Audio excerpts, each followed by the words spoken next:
liếu liếu liếu bông súa lên bông súa liếu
Kiki.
Tadi saya ikut telok telan lagi. Kita dập men cái đấy. Bắt pháo đó à. Chưa thở đâu lên.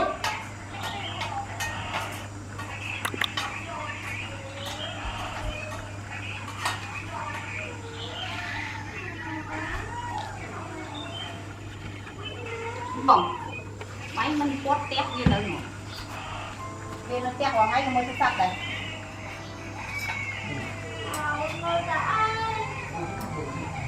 Ngay nó tét vào ngay mơ đây. Cua mặt mới.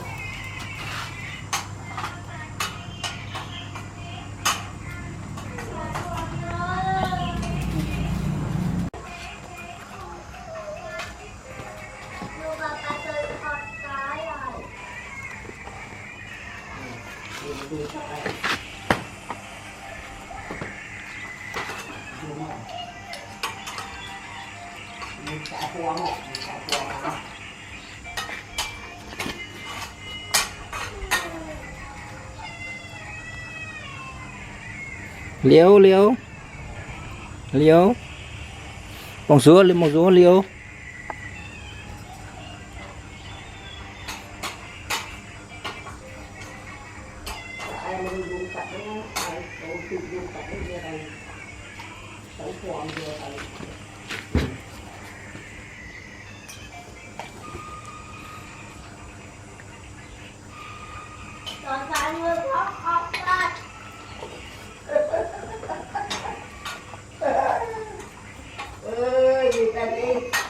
อันนี้ ไปเอามาจ้ะ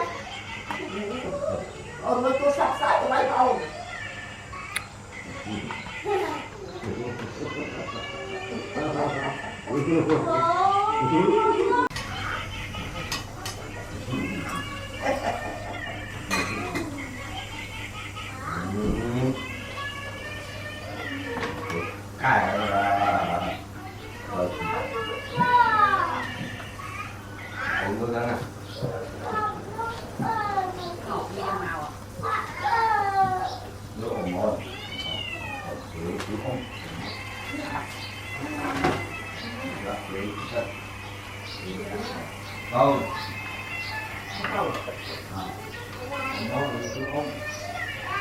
anh đi chơi bọc cơ với bọc giờ là chạy cơ nó phải